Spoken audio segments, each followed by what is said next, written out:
साक्रीत बिबट्याच्या व्हायरल फोटोमुळे उडाली खळबळ। वन विभागाने केला खुलासा।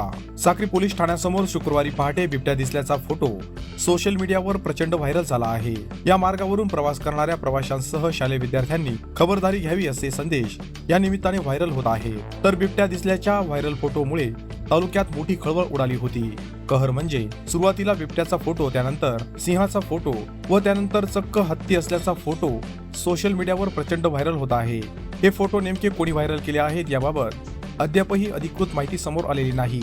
मात्र हे फोटो AI तंत्रज्ञानाचा वापर करून नागरिकांमध्ये भीती निर्माण करण्याच्या उद्देशाने सोशल मीडियावर व्हायरल केले आहेत हे सिद्ध झाले आहे। याबाबत वन विभागाच्या वतीने व्हायरल होत असलेल्या फोटोंबाबत साक्री शहरामध्ये जनजागृती केली जात आहे। यासोबतच नागरिकांनी कुठल्याही प्रकारे भीती न बाळगण्याचे आवाहन देखील करण्यात आले आहे। व्हायरल होत असलेले सर्व फोटो बनावट व फेक असल्याचे वन विभागाने जाहीर केले आहे। एकूणच वन विभागाने याबाबत स्पष्टता केली असली तरी अशा प्रकारे बनावट फोटो तयार करून नागरिकांमध्ये भीती निर्माण करणाऱ्यांचा शोध घेऊन प्रशासनाने कारवाई करणे गरजेचे आहे, जेणेकरून नागरिकांमध्ये भीती निर्माण होणार नाही। Bureau report, express news Marathi, Sakri. दिनांक 12/12/2025 रोजी काही सोशल मीडियावर पोलीस स्टेशनच्या बाहेर बिबट उभा असल्याचा बनावट फोटो प्रसिद्ध झालेला आहे। तरी नागरिकांनी घाबरून जाऊ नये।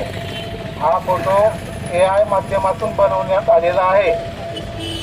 तमाम विद्यार्थी तरुणांना सूचित करण्यात येते की त्यांनी असे कुठलेही प्रकार घडवून आणू नये। त्यावर वन विभागामार्फत व पोलीस प्रशासनामार्फत दोन्ही विभागांमार्फत कारवाई करण्यात येईल। आज पहाटे आता कुठल्याही प्रकारचा बिबट किंवा वन्य प्राणी शहरात आलेला नाहीये।